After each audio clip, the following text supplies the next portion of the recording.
mu bitundu eby'Eluweero ate olunaku olwaleero nga tuggulawo amasaza ga Ssaabasajja Kabaka batabukidde omukulu Katikkiro Charles Peter Mayiga era bamubuuzizza akana n'akataano wa Kabaka waabwe gy'ali. Bino nno byonna bibadde wano mu kuggulawo amasaza ga Buganda ag'omwaka 2024 era nga gagguliddwawo mu bitundu eby'Oluweero wabula abantu bo babanjizza Katikkiro abalage wa Ssaabasajja Kabaka gy'ali. Baali bafuwe buzere nga zibuuza Kabaka waffe gy'ali. Katikkiro Charles Peter Mayiga ebyokumuddamu byo bimuweddeko, asigadde nga talina bigambo, asigadde nga anoonya kyayinza okukola munnange nga takiraba naye nga bo abantu ba Buganda babadde baagala Ssaabasajja Kabaka. Kankutwale olabe embeera bw'ebadde Eluweero ng'abantu balayizinze amaloboozi gaabwe, ng'abantu bagamba nedda Kabaka waffe wamuteekawa. Bibadde bibuuzo bingi. Katikkiro Charles Peter Mayiga ebimulemye okwanukula, ebimulemye okuddamu abantu, naye ng'ate kimukakatako era buvunaanyizibwa bwe okwanukula ebibuuzo bino kubanga buli omu alina ansa ez'enjawulo. Tulina questions ez'enjawulo, tulina ebibuuzo bingi naye ansa zo zikyali ntono ddala. Abantu emitima gibeewanise ku lw'obulamu bwa Ssaabasajja Kabaka. Katikkiro Charles Peter Mayiga tumunenyaamu kubanga alemereddwa okugamba abantu ekituufu, abantu ne bakkakkana emitima. Ye alowooza nti Kabaka we alowooza nti abantu bye bamugamba nti Kabaka waffe aliwa babeera mu kusaaga era akitwala nti tebimukwatako, naye muganda waffe mukulu waffe Katikkiro waffe omulungi tukwagala nnyo, naye abantu wandibalaze Kabaka waabwe gy'ali ne bakkakkana emitima ne bategeera nti kaakati tusaba oba kaakati tusonda waliwo abantu we bati bagenda kugenda balabe ku Ssaabasajja Kabaka bakomyewo information enakkakkanya abantu ne babeera at peace ne tulema kubeera nga emitima gitwewanise. Kankulaga ate ebibadde Eluweero muganda wange ng'abantu bagamba Katikkiro abawe Ssaabasajja Kabaka waabwe. Tugenze Luweero baganda bange.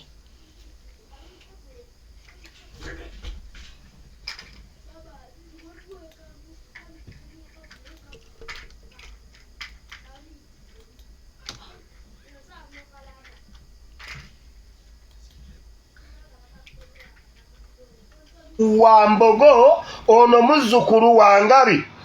bwe tuba tetusobola kubatabaganya kitegeeza Buganda nnafu nnyo bo be b'amaanyi okusinga ffe, oba ffe tuli banafu nnyo okusinga bo. Abaana bano bombi bakatuliki Ekereziya bw'eba tesobola kubatabaganya kitegeeza nnafu nnyo oba bo b'amaanyi nnyo. Kati bw'owulira nga boogera olaba nga aboogera ensonga kubanga bakujja ku mulamwa ne bakuteeka ku kirala, tebaagala tudisikasinge kino, bo bakuliyeetingayo ekiboozi naye nga bw'okitunuulira tosobola kumanya nti bakujja ku kituufu. Kiringa jjo bwe baabadde mu kakiiko ka Kosase nga bayise Wandiga, omukyala Wandiga akulira akakiiko ka Human Rights, bamuyise mu kakiiko ka Kosase ne batandika Wangadya yes. Kakati bamubuuzizza Wandali, bwe bamubuuzizza ani Sseggona yayanguye okumuprotectinga n'agamba no, ebyo tetubyogerako kubanga biri mu kooti, simanyi subjudicial, simanyi subjudice, toyogera ku musango oguli mu kooti. No, Parliament yabadde esobola obutayogera ku musango oguli mu kooti naye neeyogera ku kino ekiriwo. Kati bo byonna babikwata ne babiteeka mu musango oguli mu kooti.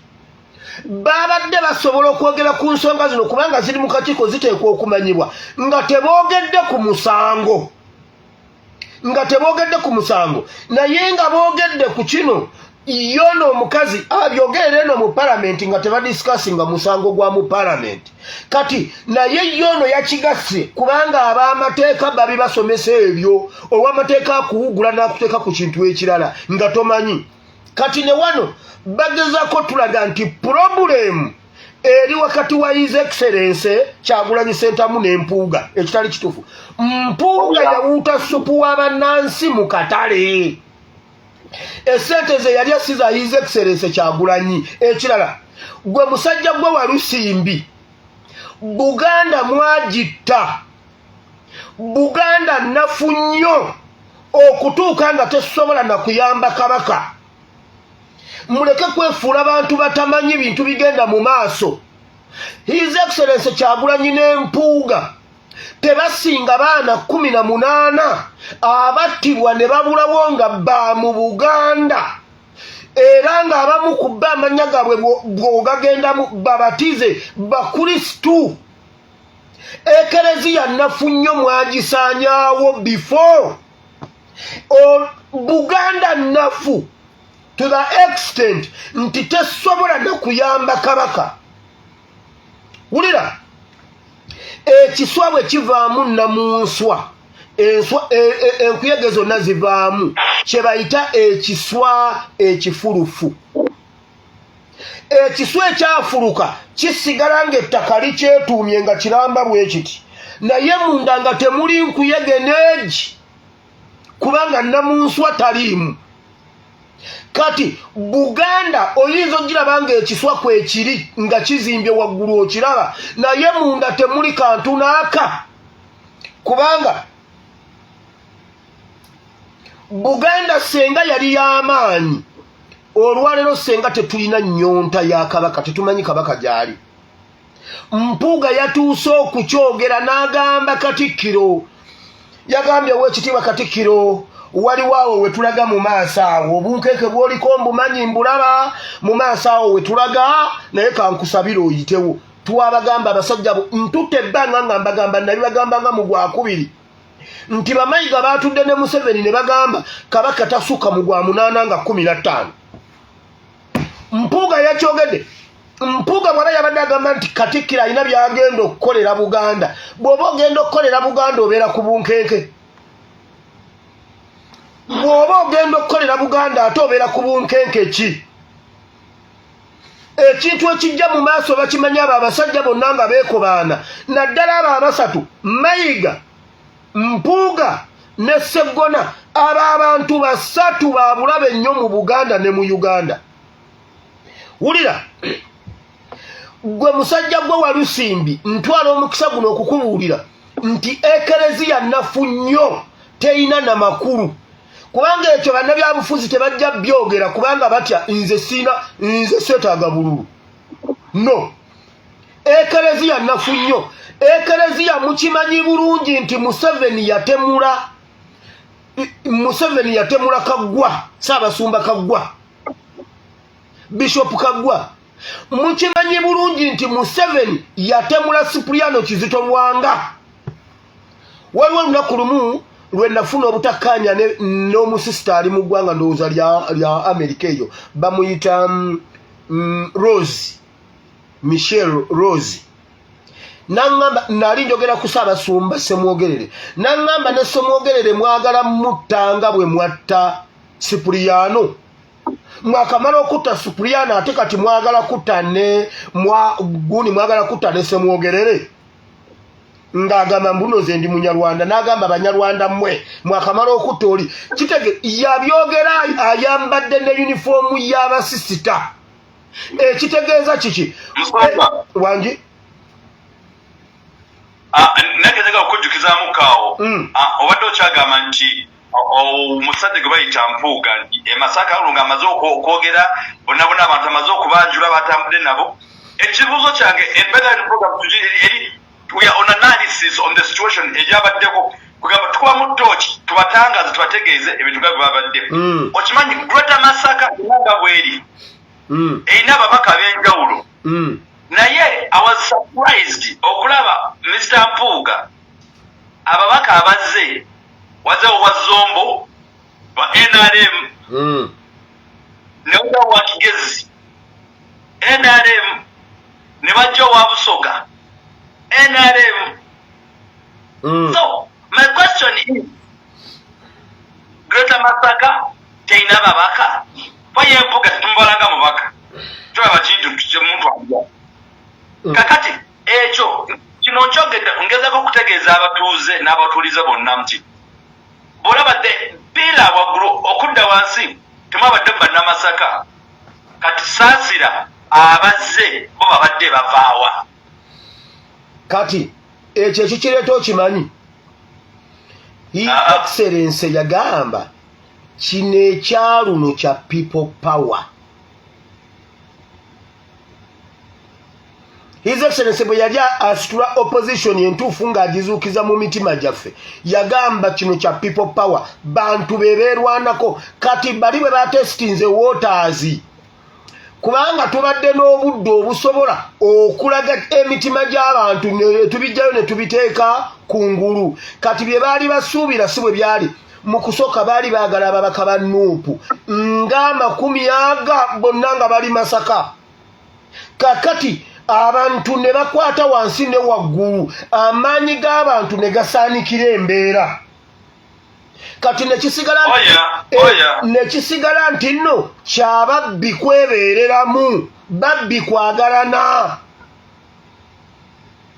kiri ekyabadde wali kyababbi kwagalana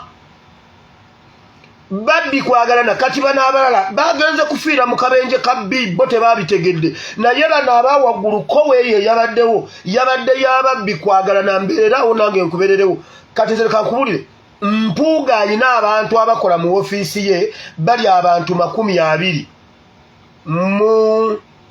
Mpuuga alina abantu mu ofiisi ye alinamu abantu kamalo kikebera wano leka nkubuulire Mpuuga mu ofiisi ye alinamu abantu 22 abantu 22 yabagambye mwenna muteekwa okubeerawo e Masaka Kobe Kirina yabagambye muteekwa okubeerawo e Masaka ate asobole kubeerawo wane wange ku mulimu todda ngamba mu parliament ayina era n'abagamba buli muntu olina okuleeta abantu 5 oba kyetaagisa bafandinga oba bawa ssente mbuulira ekyetaagisa buli muntu olina oleeta abantu aba 5 bw'otakikola ku mulimu todda njagala nkulaga engeri gye yabadde desperate Mpuuga yabadde desperate nnyo waliwo we bamuwadde fayiro omukazi we n'amulaba ng'abyangata nangeeko enoonyaawo okubiika kola bwana omukazi n'amutuna n'okuseka n'aseka yabadde desperate nnyo kati najja kakiritunga lina eza na kavalinze era genda kabalaga kati yabadde asoma bw'ati yini nawe kitabo yabadde asoma bw'ati njala bategeeza empapula nga bezitane eno njero kati fayiro ku mmeeza neyekiika bweti naye ng'asoma azabadde sapozi obisoma bw'ati ne kati fayiro neekola bweti ye n'asigala ng'asoma atubuzaabuza ati n'asoma kumbe ebigambo gyabadde omukyala n'akwata fayiro n'akola bw'ati n'agitereeza kati alina akalala we yabadde ng'afigitinga ng'atuuyana ng'akola atya kyova olaba njagala okwebaza abantu b'e Masaka n'aba social media kaakati oyo omwami njagala mmutegeeze mbadde ku ekereziya nafu nnyo tekyalina maanyi ekereziya tekyalina maanyi kyova olaba abakristaayo bakaaba nga tewaliiwo ayamba nti endiga zammwe zaabula ne zibulwako amayitire nga gavumenti yaziwamba ekereziya netabaako kyekola abaana ba Buganda ne babula Buganda netabaako kyekola bwe mutaabaako kye mwakola ku baana be mwalabanga abatalina mugaso ne kituuka ku kabaka yennyini gwe Walusimbi tolina kyotugamba nga abataka temuyina ttaka Museveni yabawa ettaka muli useless temukyalina makulu kakano ako yabadde asoma waliwo akala ke yabadde atudde wansi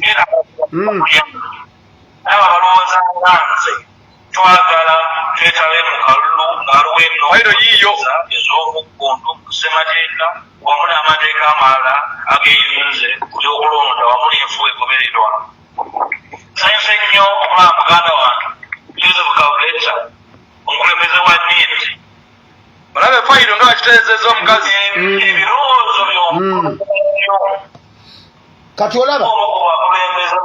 kati olaba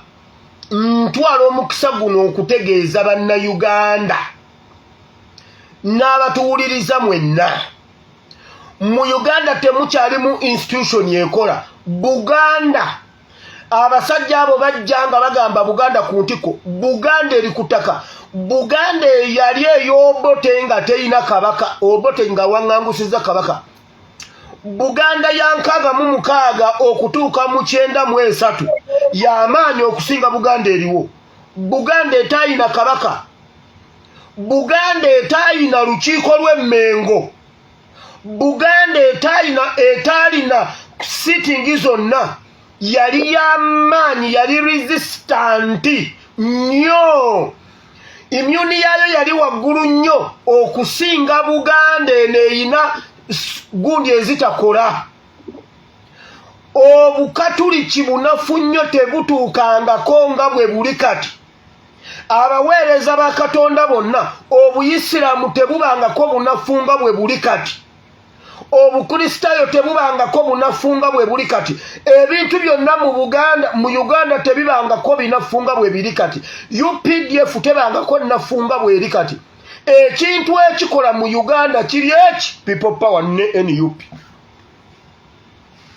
ekyo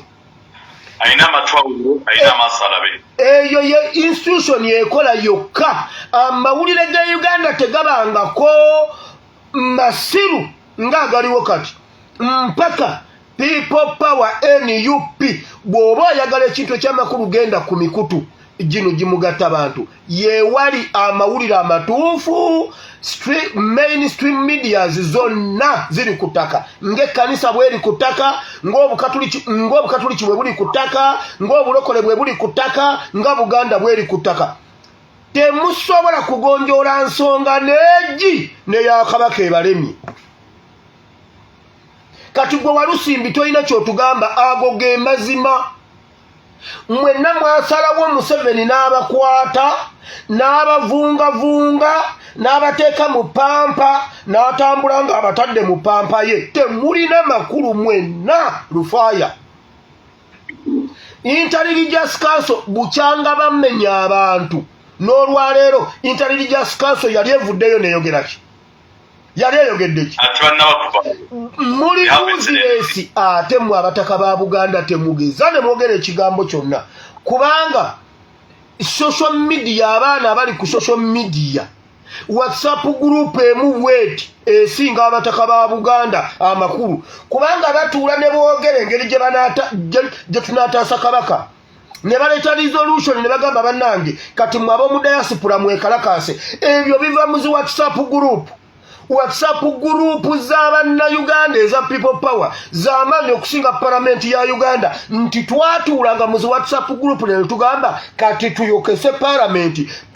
tugende mu exhibition olwalira ababaka bali munda newankubadde nga byakiyaye tugenda bigendamu naye WhatsApp group zaabikola nga ekereziya eriwa ng'ekkanisa eriwa ng'abataka muliwa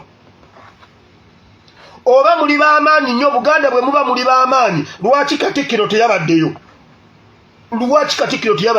ekereziya bwe muba b'amaanyi lwaki Ssaabasumba teyabaddeyo mubadde mugenda kubikkirira kibi nga mulowooza tetukimanyi okutuusa bwe mwakizudde nti ate tubitegeera nnyo ne mulaba nga temugenda kugwa n'empuuga agenda tuuka ekiseera nga ne bw'ayita omwana we tasembera bw'ali wulira ngenze ku Sseggona oyo Walusimbi mumaze linako nga tunagenda ku Sseggona wana akaneewunyisizza nina omwami gwe nabuuzizza ne mubuuza nti oluvannyuma lwa mpuuga ebisanja ebisatu byamazeene Masaka kiki ekyo kyemumwenyumirizaamu oba kiki ekyo kyemumujjukirako yangambye ekintu kyembwati ekisookera ddala mpuuga yaliddidde sente ezo waaki n'agula eddagala n'alitwala ku ddwaliro e Masaka ekyokubiri naŋŋamba tagulangako wadde n'akamotoka akakasasiro naŋŋamba mpuuga lwaki Masaka temwagala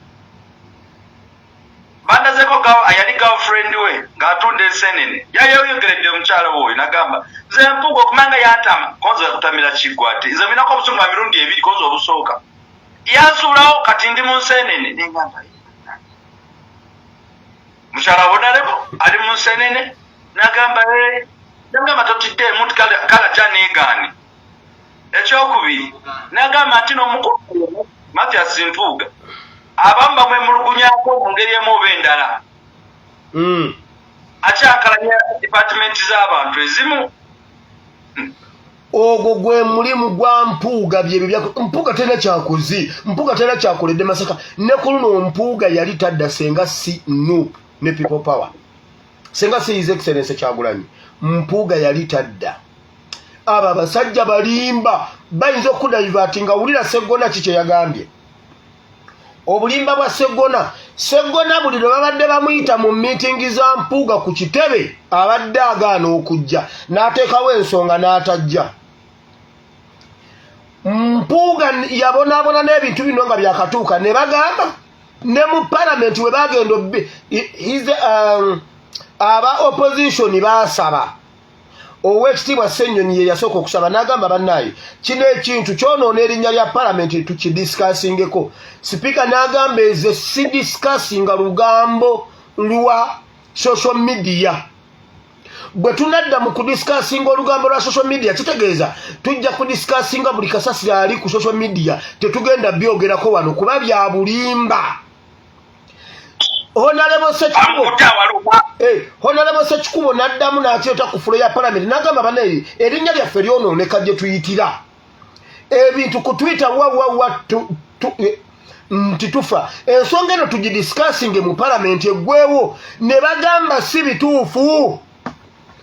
Mpuuga n'agenda ku CBS n'agamba si bituufu omuntu yabasibako ebigambo ebifu n'agamba tebibangawo tebakwatanga ku ssente bwe yakomawo ogwokubiri n'agamba essente ezo omuntu eyatambuza akantu akapapula akalaga teyabalaga byonna nga bwe byali kyeyava yajjamu statement 2-3 senga abaleetera byonna nga bwe byali ssente zino zaali mu mateeka naye tebannaziteekako bagenda ziteekako mu financial year eno gyagamba eno eyayise eno kubanga yabyogera mwaka guno ng'agamba zigenda kutandika kubeera mu financial year ejja Mpuuga mu bigambo bye tugenda okukizuula nga tumaze okukwata Chris Obore omwogezi wa palamenti n'agamba ssente baazifuna eggulo Sseggona yazze n'akonfaminga n'agamba ssente baazifuna Mpuuga yatugamba ziri mu financial year tannabazifuna era n'agamba Medi Nsereko nti bwe zinajjanja genda naawe tuzijjayo okakase nti nzifunye kuba nteeko zifuna Sseggona yagambye ssente twazifuna nga ziyise mu mateeka nti yazifuna nange zannuma naye olw'okuba saali komishona nga siina zifuna zaweebwa oyo yakola kaali kasiimo kaakati ne bwe tugenda mu logiki omutono ennyo ow'omuntu ne bw'oba oli waka omuntu yenna bw'akutuma ne bw'obeera waka tebayinza okukusiima tebasobola kugamba nti kulikayo ku luzzi ng'okwata bukwasi kidomola genda ku luzzi tebasobola kugamba nti kulikayo keekaba akasiimo kubanga obeera ovuddeyo era bwe bakugamba kulikayo nawe ng'ogamba nvuddeyo Mpuuga yali yakatuula bayingira palamenti eyo 2021 ne bamuwa akasiimo mu 2022 nga bakatuula nga bamaze okugobayo onalebo zaake ku kakiiko ne bamuwa akasiimo nga yakatandika okukola ekintu kye bakuwa nga tonnatandika kukola either ebeera libooni nga bakusibako ku byogenda okukola oba ebeera nguzi akasiimo nga bw'owulira nti kasiimo bakusiima ku byokoze era nalabyeko ku Nsereko ng'alimba abantu mbu gratuity nange wano ndi mu bawarabu bwe mba nva wano bampa gratuity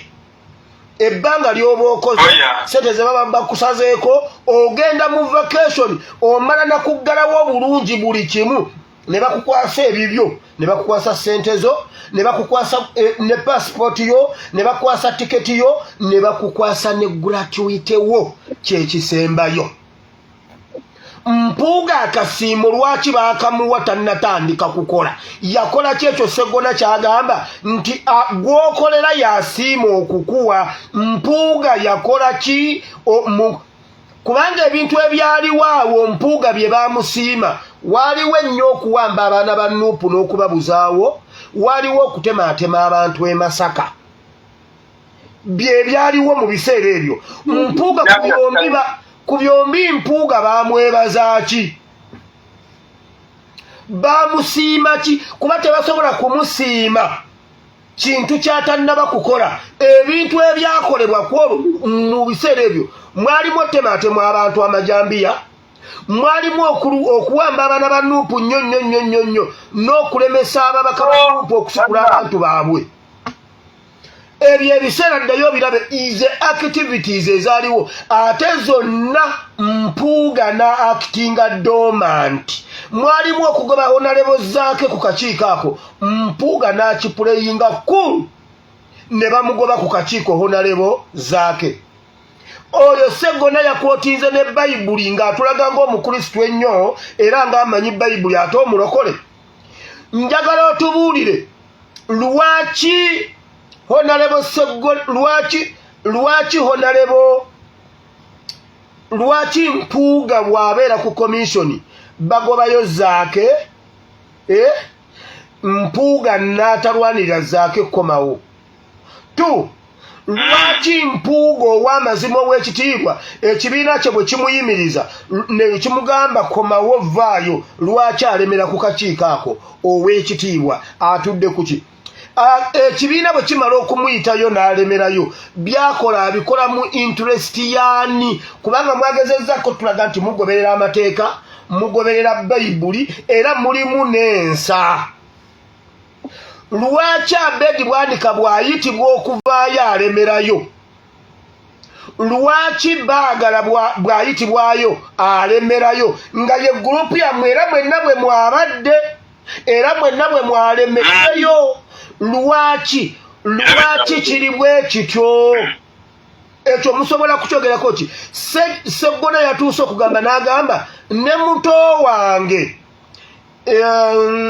Ssenyonyi esente zanfuna zisinga ku zange newankubadde nze mukulu we ne experience musinga n'obumanyirivu naye yazifuna okusinga nze kubanga yatwala njagala lwaki Sseggona teyayongeddeko nti Ssenyonyi bukyanga agenda mu paalamenti tasasulwanga musaala gwa leader of opposition lwaki teyakyogeddeko lwaki mwatuulira okubanga ye tatuulanga na ku kakiiko ka komishoni mutuulidde kiki ekyo ekigaana Ssenyonyi okutuula ku kakiiko ako mutuulidde ki ekigaana kubanga Mpuuga bwe yali leader of opposition ng'akakiiko katuula enkya n'eggulo era ng'ayitibwa ku kakiiko kubanga mukulu nnyo ku kakiiko naye awo nga komishona teyeetaagisa komishona yanizaake teyeetaagisa era nga Mpuuga akulaga aggala ennamba 2 eya